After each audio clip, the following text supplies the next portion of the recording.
You ever wonder which American tractors roam the fields looking more like sci-fi experiments than everyday machines?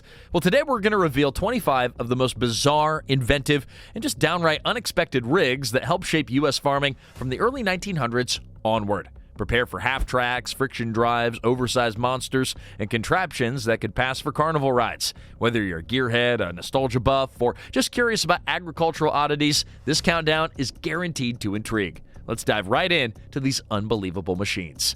Number 25, the Fordson Snow Devil. Fordson tractors, created by Henry Ford & Son starting in 1917, were already pioneering affordable farm power. By the 1920s, a few innovative tinkerers decided to modify the basic Fordson Model F into something fit for Arctic conditions. Enter the Snow Devil. Outfitted with rotating cylindrical drums for rear wheels and simple skis on the front axle. Now, this radical adaptation aimed to tackle the heavy snowfall of northern states, where standard wheels would get hopelessly bogged down. Locals in places like Minnesota and North Dakota gave it a test run. Sometimes it performed surprisingly well, churning through drifts where ordinary rigs would flounder. Other times, though, alignment issues or hidden rocks under the snow could spell trouble. Maintaining those spinning drums was no small feat. They had to be greased frequently, and each cylinder's metal studs needed to remain intact for traction. Plus, steering with skis, it proved tricky on uneven terrain. If the skis skittered off course, the tractor might veer where you didn't expect. Though never mass-produced, the Snow Devil floated around in local headlines and demonstrations, drawing curious onlookers and fueling the American spirit of mechanical experimentation. Ultimately, cost and practicality doomed it to remain a rare prototype. Yet, even today, its outlandish look and go-anywhere ambition serve as a testament to the creativity fueling early 20th century farm engineering. Number 24, the Little Bull Tractor. The Bull Tractor Company of Minneapolis launched its Little Bull in 1914, touting it as the ultimate one-man machine. Visually, it stood out with a single narrow wheel at the front and two large drive wheels in the back. The promise? Compact size, enough torque for basic field work, and easy maneuverability for modest acreages. Initially, farmers leapt at the marketing hype. The 12-horsepower engine, small by today's standards, was often plenty for smaller farms that were transitioning away from horses. Lightweight and relatively affordable, the Little Bull quickly racked up orders. Unfortunately, real-world conditions soon revealed flaws. The single front wheel, placed directly under the engine, made the tractor prone to teetering or tipping on rough ground. Even on flat fields, tight corners could feel a bit precarious. Another sticking point was traction. While adequate on dry soil, the Little Bull's limited weight distribution made it struggle in a damp field. By the late 1910s, design complaints and unsatisfactory customer experiences started to pile up, eroding the brand's reputation. Competition from better-funded manufacturers also led many prospective buyers to go elsewhere. Still, the Little Bull stands as an early, earnest attempt to bring mechanized power to farmers wary of big, expensive rigs. Its quirky silhouette and marketing triumph, followed by a swift downfall, serve as a telling case study of America's early tractor race, where bold experimentation often ran headlong into harsh farm realities. Number 23, the Emerson Brantingham Big 430. Emerson Brantingham, an Illinois-based company, brought forth the Big 430 in the early 1910s, sporting four towering drive wheels and a hulking metal frame. Each rear wheel, measured nearly 5 feet tall, gave the tractor an imposing stance. Propelled by a four-cylinder engine generating about 30 drawbar horsepower,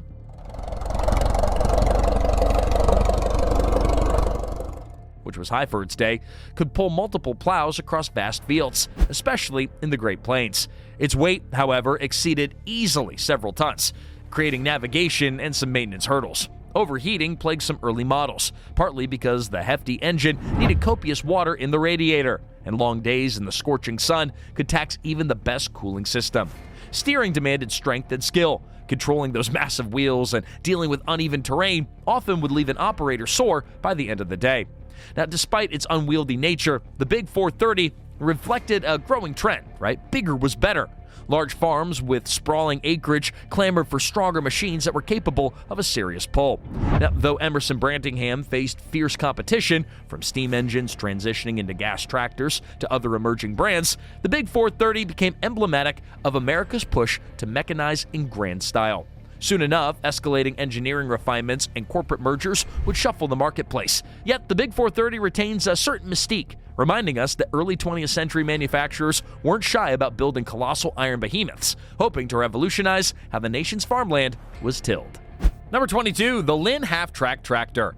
The Lynn Tractor Company, situated in Morris, Minnesota, found its niche catering to logging and other off-road work where traction was paramount.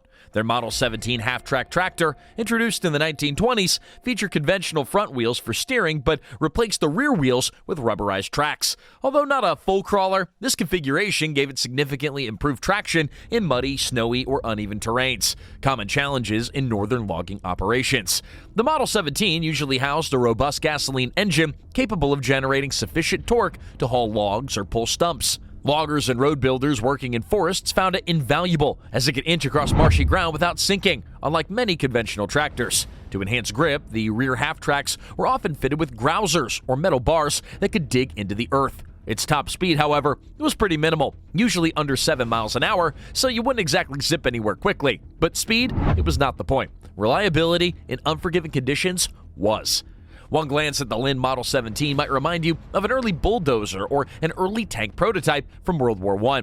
Operators who used it praised its versatility, although they admitted that it was neither a perfect tractor nor a perfect tracked vehicle. It was a hybrid for specialized tasks. Repairing the half-track system required careful attention, tension adjustments, lubrication, and potential track segment replacements if one broke. Nonetheless, those who needed to traverse dense forests or spongy wetlands recognized its worth. Even among vintage tractor enthusiasts today, a Lynn half-track stands out as a striking testament to how American companies adapted tractors to extreme environments, reminding us that bizarre often emerges from the necessity of solving very real problems. Number 21, the Haer Model C, friction drive. Haer Manufacturing, based in Iowa, took a bold step by shunning conventional gear transmissions in their Model C tractor. Produced around 1914 to the early 20s, it featured a friction drive setup, a spinning disc engaged by a smaller friction wheel, allowing near infinite speed adjustments without the harsh gear shifts typical of the era. Imagine a dial that you could twist to smoothly ramp up or slow down the machine rather than forcing rigid gear changes. Now, farmers intrigued by mechanical innovation found the Model C tempting, praising how it delivered smooth transitions when shifting from field work to belt-driven tasks. Gear grinding, a perpetual annoyance, vanished in this design, yet friction surfaces wear down, especially under harsh conditions. Mud, dust, and debris could degrade contact, leading to slipping precisely when you needed traction. Replacements were always conveniently stocked at local stores, which made some owners hesitant. Nevertheless, many operators valued the friction drive for belt work, where precise speed control was essential. Haer's approach signaled that American tractor engineering was wide open. There wasn't just one right way to move farm machinery. Though gear-driven designs ultimately did dominate, the Haer Model C remains a milestone, a weird but practical alternative that briefly captured the farming world's imagination, further proving the agricultural sector's appetite for mechanical experimentation. Number 20, the Minneapolis Moline UDLX Comfort Tractor. In 1938, Minneapolis Moline jolted the market by releasing the UDLX Comfort Tractor. While most tractors did expose operators to wind, dust, and sun, the UDLX boasted a car-like cab, complete with a heater, windshield wipers, and an optional radio. With speeds up to 40 miles an hour on paved roads, it blurred the line between tractor and automobile. Perfect for farmers who wanted to plow by day and drive into town by evening. Onlookers at state fairs were stunned by its glossy finish, sedan-style grille, and plush interior. Yet this comfort came at a bit of a premium price, and many Depression-era farmers couldn't justify splurging. Traditional buyers also questioned the practicality of carpeting and upholstery that would eventually meet mud, grit, and manure. Despite limited sales, the UDLX was decades ahead of its time. Modern tractors now routinely feature enclosed climate-controlled cabs, but in 1938, such a luxury was almost absurd. Only a few hundred were ever produced before Minneapolis Moline cut its losses. Today, the UDLX stands as an iconic collectible, both a testament to forward thinking and a reminder that sometimes a great concept can be too radical for its era. Number 19, the Avery Road Track. B.F. Avery & Sons introduced the road track in the 1930s, targeting row crop farmers needing agility in cramped planting patterns. Fueled by a modest four-cylinder Continental engine around 20 horsepower, the road track's front wheels pivoted on a central axis, allowing exceptionally tight turns that standard tractors just couldn't match. Narrow cotton rows and delicate crops were its specialty. It could weave through them with surprising dexterity. Proponents lauded this nimbleness, especially in the South, where cotton fields demanded finesse. Critics, however, pointed out that such an extreme pivot could be too sensitive. Bouncing around uneven ground might jostle the steering, resulting in unplanned swerves. The unique front-end geometry also limited attachment compatibility, a deal-breaker for some farmers wanting a universal machine. Ultimately, Avery's limited resources and niche focus held back wide adoption. Companies with larger networks overshadowed smaller innovators, even if their quirky designs perform well in specialized tasks. Yet the road track occupies a cherished place in tractor lore, a daring attempt to solve steering woes from row crop operations, complete with the excitement and occasional frustration of rethinking front wheel layouts. Number 18, the Case L Series. J.I. Case produced the L Series in the late 1920s into the 40s, targeting farmers that were craving raw pulling power. Equipped with a 4-cylinder engine outputting about 40 drawbar horsepower, the L Series was hefty, routinely weighing more than 5,000 pounds.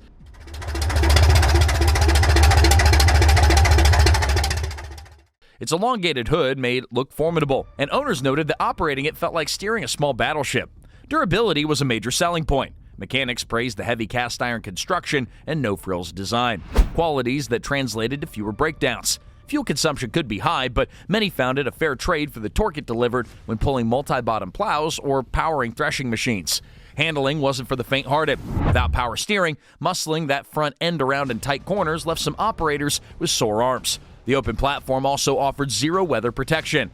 Nevertheless, the L Series became a workhorse across large Midwestern farms, forging a reputation for dependability. Even decades later, vintage enthusiasts proudly display restored units at shows, celebrating the Case L as a symbol of no-nonsense, unbreakable engineering that bridged the gap between horse-drawn rigs and modern diesel behemoths. Number 17, the Worthington Chief. While most tractor makers chase performance for row crop or broadacre farms, Worthington Mower Company set sights on a different domain: golf courses and parklands. Their 1920s-era Worthington Chief came equipped with balloon tires to minimize turf damage, a narrow turning radius, and a more subdued engine that wouldn't drown out tee shots or Sunday picnics. Its structure looked part lawn tractor, part industrial buggy. Some versions feature bright paint schemes, making them stand out against the typical drab utilitarian finishes. The Chief wasn't meant to plow fields or haul giant loads. Instead, it specialized in mowing, rolling, and light hauling tasks over manicured grounds. Critics pointed to its lack of farm muscle, but for superintendents maintaining a delicate green, the Chief was a godsend. It could navigate tight contours without carving ruts or flattening ornamental plants. These specialized machines hinted that the tractor concept had broader uses beyond standard field work. Over time, modern turf care equipment would evolve, but the Worthington Chief remains a nostalgic nod to an era when golf course managers needed a comfortable, gentle machine, and found one in this offbeat contraption. Number 16, the J.I. Case Cross Motor. When J.I. Case introduced the Cross Motor series in the late 1910s, the company already had a reputation for building reliable threshers and steam engines. Yet these tractors earned the Cross Motor name for a distinct reason. The engine was mounted sideways or crosswise compared to conventional layouts of the day. Rather than running lengthwise along the frame, the crankshaft paralleled the rear axle, a choice that raised eyebrows and spurred debate among farmers that were accustomed to more traditional designs. This lateral engine placement brought a few noteworthy benefits. Case engineers believed that it improved airflow around the cylinder block, potentially aiding cooling in hot field conditions. It also positioned the transmission and differential in a way that could simplify maintenance, at least in theory. Operators could reach many components without contorting around a long, narrow powertrain. However, the unconventional format introduced a lot of quirks as well. Some owners found the tractor's balance point unusual, especially when turning under load. Others noted that the wide, boxy front shrouding that covered the cross-mounted engine made visibility a little tricky. Onlookers who first saw the Cross Motor often assumed that it was a misprint or special prototype, only to discover that it was Case's honest attempt at breaking design norms. Performance-wise, cross-motor models like the Case 1527 or 1832 provided ample power for pulling plows and running belt-driven equipment. With the hefty cast-iron construction typical of that era, they could handle tough Midwestern soils without flinching. Maintenance demands, especially regarding lubrication points and linkage adjustments, were not for the faint of heart. Still, many farmers swore by the brand's ruggedness. Today, surviving cross-motor tractors fascinate collectors for their sideways engines and period styling. They represent JICase's willingness to experiment with better cooling and accessibility, proving once again that American tractor makers often took bold, unconventional steps in the quest to refine farm power. Number 15, the Holt Steel Mule. Before merging to form Caterpillar, Holt Manufacturing Company was already experimenting with track-laying tractors. One of its lesser-known but distinct machines carried the nickname Steel Mule. Early 1900s photographs depict these contraptions hauling plows or pulling wagons across muddy fields that would have stymied a horse team. Equipped with wide steel tracks, the Steel Mule showcased Holt's vision that the future of tractor design lay in distributing weight over continuous tracks. This solved a key problem in farming: wheels that sank into the mud, rendering conventional tractors useless during wet seasons. The Steel Mule's engine, varying by model, typically delivered enough horsepower for moderate plowing, though the machine wasn't really built for speed. Top speeds often hovered at about a crawl, sometimes just a couple miles an hour, but the real party trick was unstoppable traction. Observers marveled at demonstration events as the Steel Mule chugged effortlessly through terrain that would swallow up wheel tractors. Maintenance, of course, was a new horizon. Farmers had to learn about track tension, the lubrication of rollers, and the dangers of letting mud cake the undercarriage. Some period accounts mention how children found the Steel Mule both terrifying and mesmerizing. It looked part machine and part monstrous insect. Nevertheless, as a forerunner to the Caterpillar line, the Steel Mule laid significant groundwork. Holt's track-laying expertise, combined with C.L. Best's engineering, eventually gave birth to the Caterpillar brand that's recognized worldwide. While overshadowed by later Caterpillar legends, the Steel Mule stands as a quintessential early experiment, proving that bizarre can be a stepping stone to industry-defining innovation. Number 14, the Eagle Hitchison. Eagle Manufacturing, headquartered in Appleton, Wisconsin, played a modest but innovative role in tractor evolution. In the 1930s, they produced a line of tractors that were sometimes referred to as Hitchison models, noted for their experimental three-point hitch system. Although the Ferguson system, which later took the world by storm, usually gets credit for popularizing the three-point hitch, Eagle's earlier dabbling in integrated attachment solutions is certainly noteworthy. Their approach aimed to make hooking up implements smoother and more stable, eliminating the need for multiple linkages or a second hand to wrestle heavy equipment into position. Power-wise, the Hitchison often relied on smaller engines, perhaps in the 18 to 25 horsepower range, depending on the specific model. The real story, however, was the hitch mechanism. Early adopters raved that it drastically cut the time spent swapping implements. Yet the system wasn't without teething pains. Leaky hydraulics, alignment problems, and limited implement compatibility proved significant hurdles. Some farmers found themselves locked into Eagle's own implements or forced to jerry-rig attachments that were meant for more conventional setups.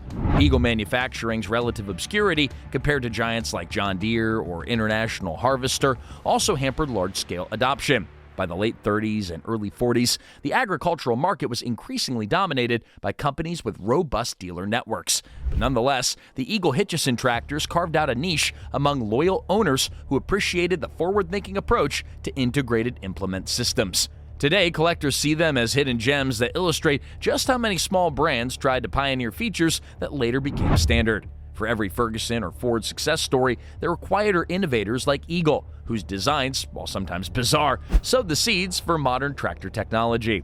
Number 13, the Silver King Model 42. Silver King tractors, produced in Plymouth, Ohio, turned heads with their signature silver paint jobs. The Model 42 from the 1930s exemplified the brand's blend of style and utility. A four-cylinder engine around 40 belt horsepower gave ample capacity for average farm tasks, but it was the bright silver hue and tall, narrow stance that set it apart in a sea of drab gray and green machines. The elevated design allowed enough clearance for row crop work, so farmers could cultivate corn or beans without crushing the plants. Silver King capitalized on distinctive branding, hoping to lure in customers who yearned for something different. Enthusiasts praised the tractor's agility and power, though the brand never achieved the same reach as industry giants. Economic factors of the Great Depression era, along with limited production runs, doomed Silver King to a smaller slice of the market. Still, those loyal to its silver-lacquered steel form a tight-knit community today, lauding the Model 42's practicality and memorable aesthetics. Today, if you see a shining Silver King at a vintage machinery expo, you'll witness a rare piece of farm history, a testament to how individuality and flair sometimes outshone bigger names in tractor manufacturing. Number 12, the Rock Island Hardar friction drive. Rock Island Plow Company acquired Hyder's friction drive designs, producing lines like the 916 and 1527 through the 10s and 20s. Dispensing with standard gears, these tractors used a friction disc and wheel arrangement to vary speed seamlessly. Sliding the friction wheel along the spinning disc changed the effective ratio, granting fine control. While the approach delivered smooth acceleration and minimal gear clash, it demanded vigilance. Dusty fields could degrade friction material, leading to slippage right when heavy pulling was required. Some farmers relished the smooth operation, especially for belt-driven tasks needing exact speed. Others dreaded the maintenance headaches and preferred tried-and-true gears. Rock Island persevered for a while, tweaking designs to improve durability, but the Great Depression and stiff competition eventually spelled its end. Still, those friction drive relics highlight the unquenchable thirst for innovation in early American agriculture. Where others perfected gear-based transmissions, Rock Island and Haer dared to think outside the box, forging an engineering path that, while never mainstream, proved that there was more than one way to power a tractor. Number 11, the Steiger Tiger 4 KM325. Introduced by Steiger in the late 1970s, the Tiger 4 KM325 was a massive four-wheel drive tractor designed to devour acres at a time and stand shoulder to shoulder with the biggest rigs on the market. Founded by the Steiger brothers in Red Lake Falls, Minnesota, the company had already made a name for itself by building sturdy, high-horsepower articulated tractors. But the Tiger line, and the Tiger 4 KM325 in particular, took that reputation to new heights, boasting power, size, and a no-nonsense approach to covering ground fast. Under the hood, a powerful 325 horsepower Cummins diesel delivered the grunt to pull immense implements for heavy tillage and broad acre planting. Like other Steiger machines of the era, the Tiger 4 featured an articulated midframe, meaning that the tractor bent in the middle to steer, a design that enhanced maneuverability despite its formidable proportions. Large, equally sized wheels at all four corners improved traction and flotation, preventing the Tiger from sinking into a soft field. Its signature lime green paint job, bold lines, and towering stance made it instantly recognizable at farm shows and in the fields. Operators appreciated the straightforward mechanical layout, big components placed for easy servicing, a robust transmission that withstood grueling workloads, and a relatively comfortable cab by the standards of the time. Of course, fueling a 325 horsepower workhorse was never cheap, so the Tiger line typically found homes on sprawling farms where sheer acreage justified that thirst. Seen from a distance, the Tiger 4 KM325 might resemble a small house on wheels, dwarfing most row crop tractors that were parked beside it. For operators who needed to plow mile after mile, it offered a solution: a tough-as-nails behemoth engineered for power, reliability, and the singular aim of getting big jobs done quickly. It remains a testament to American farming's bigger is better philosophy. Number 10, the versatile 1080. Versatile, headquartered in Winnipeg, Canada, found plenty of fans across the northern U.S. for its rugged, no-frills four-wheel drive tractor. The versatile 1080, introduced in the 1970s, upped the ante with around 300 horsepower, substantial muscle in an era when big field farming was on the rise. Its hallmark was an articulated chassis, where the tractor bends in the middle to steer. That articulation baffled some first-time users. Instead of turning a front axle, you twisted the entire body, giving the 1080 an unusual crab-like motion. But once mastered, it offered a surprisingly tight turning radius for such a hefty beast. Another selling point was Versatile's simple mechanical design. Farmers could handle many repairs themselves, crucial in remote prairie regions. Detractors called the 1080 styling boxy or uninspired. Owners, however, adored its reliability and straightforward construction. Yeah, it might not have been flashy, but it got the job done, pulling massive implements season after season with minimal fuss. The success of the 1080 and its stablemates cemented Versatile's reputation as a trusted partner for big acreage, especially in places like Montana and the Dakotas. Even decades later, if you spot a hulking red Versatile in a farmyard, it's likely still running strong. A living nod to how simple, proven engineering can still endure.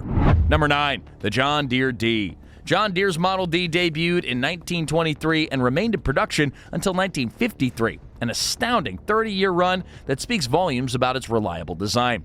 Famous for its two-cylinder Johnny Popper engine, The D often ran on kerosene with a smaller gasoline tank for starting.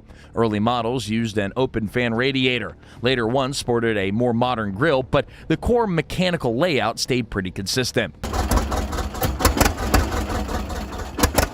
The D wasn't flashy, but it was a rugged workhorse. Its slow-turning engine delivered plenty of torque, so farmers could still pull heavy loads at a low RPM.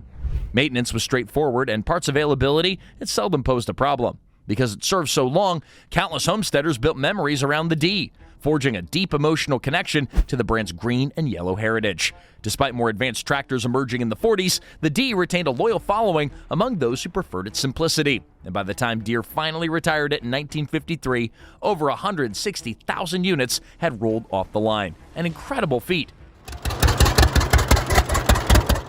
It now symbolizes the evolution of American agriculture, from horse-drawn to mechanized, and from small fields to sprawling commercial operations.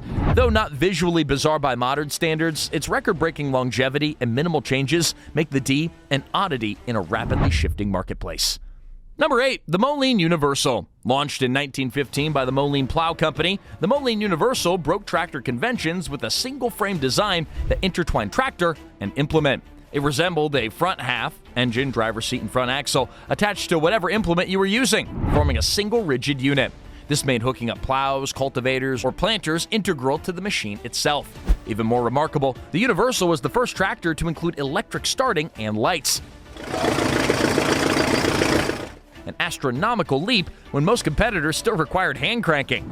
This convenience won over some farmers, though the Universal's two-cylinder engine only offered modest horsepower, around 9 to 12, necessitating careful planning on bigger tasks. Alignment was still the trickiest part. Because the tractor's frame enveloped the implement, lining up for plowing or cultivating demanded some skill. Some swore by its efficiency, and others found it a bit cumbersome. By the 1920s, traditional tractor implement hookups became more standardized, overshadowing the Universal's integrated design. Yet its electric starter feature alone was revolutionary, foreshadowing the modern comforts that we take for granted. The Universal remains a prime example of how the early 1900s agricultural landscape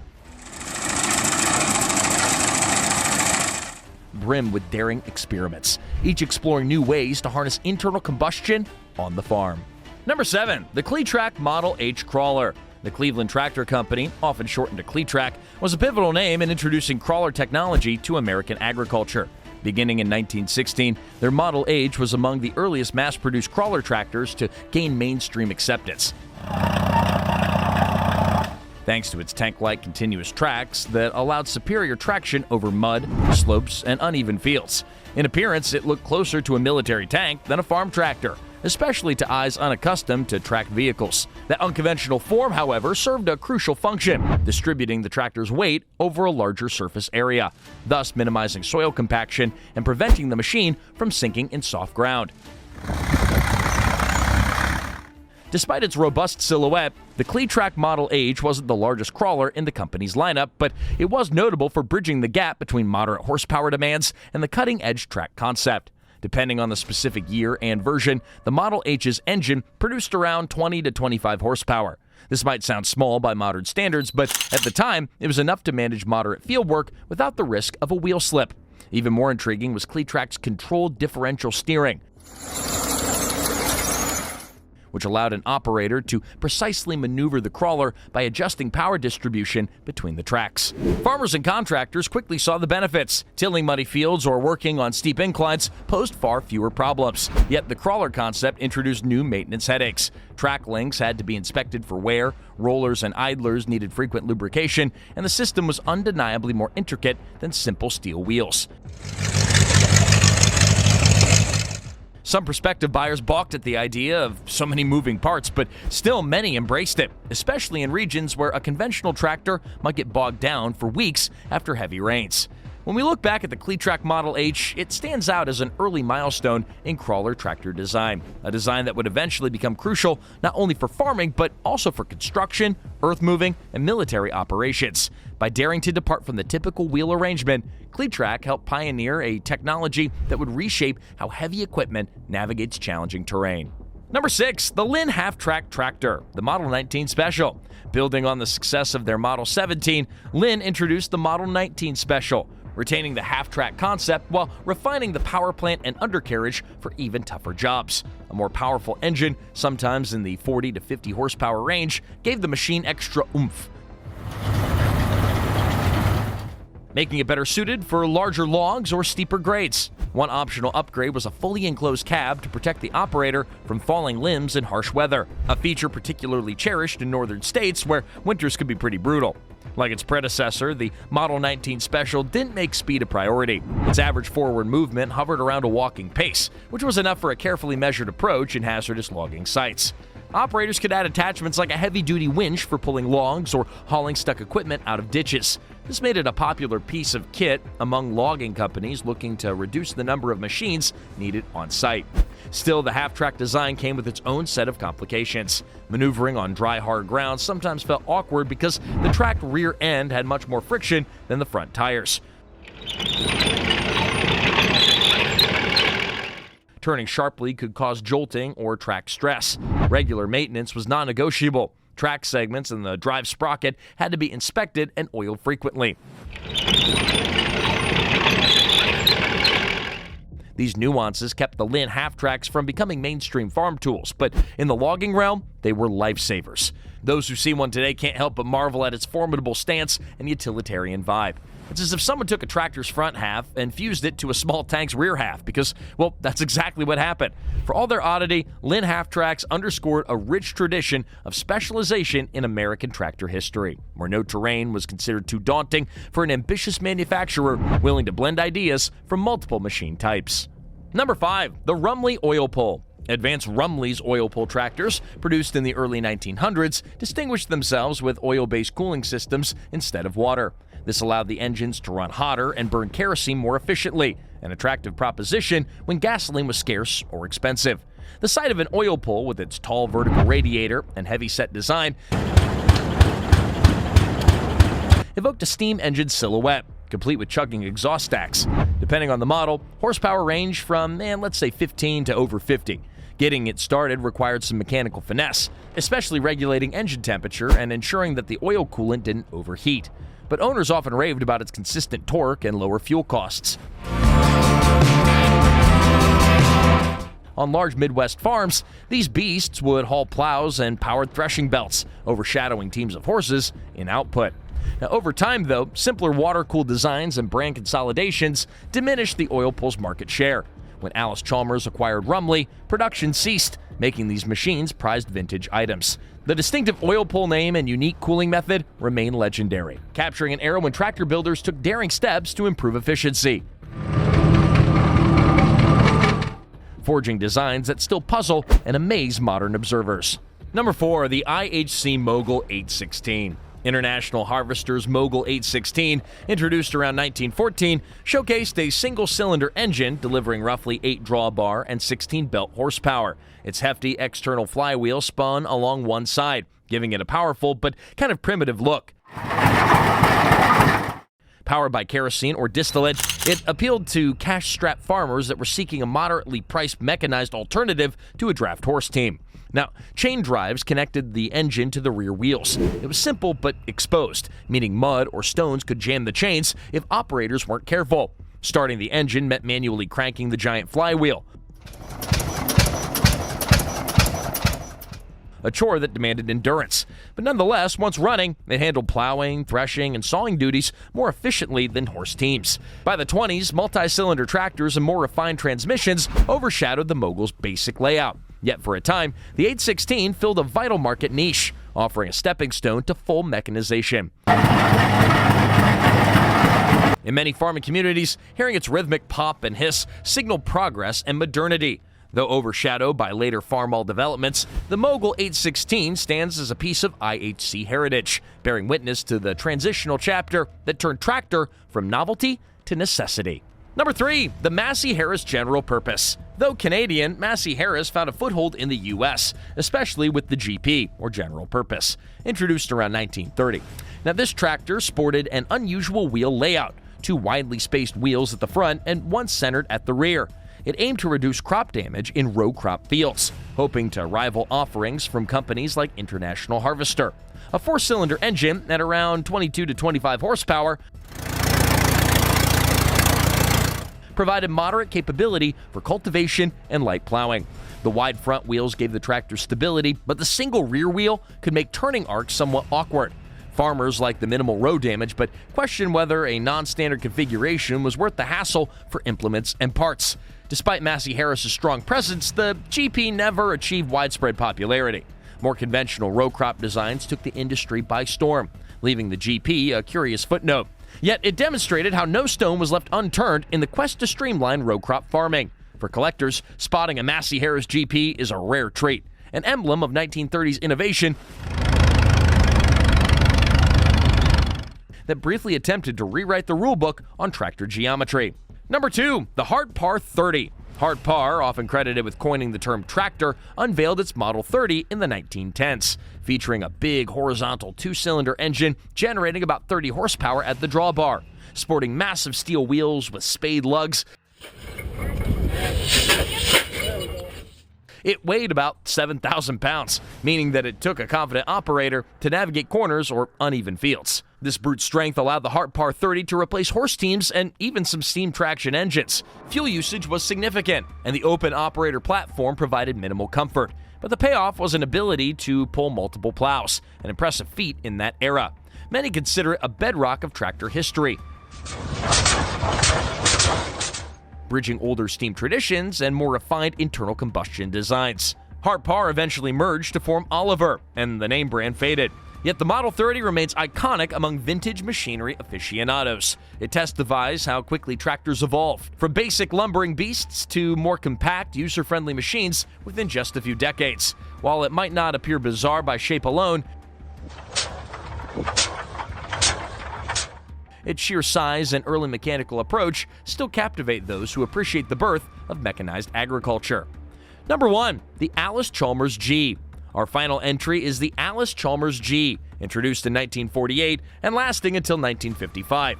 This petite tractor placed its 4-cylinder Continental engine behind the driver, leaving the center section wide open. The goal? Unparalleled visibility for cultivating, planting, or weeding.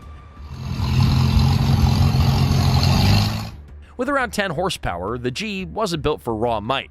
It was meant for precision work on small vegetable plots or market gardens. Operators could see exactly what was happening under the belly-mounted implements, leading to more accurate planting depths and weed control. Attachments like planters or cultivators were very easy to monitor, a stark contrast to rear-mounted implements on other tractors. Despite the small engine, the G excelled at tasks requiring gentle handling rather than brute force. Its backward-seeming design caught plenty of double takes, yet those who needed close-in visibility loved it.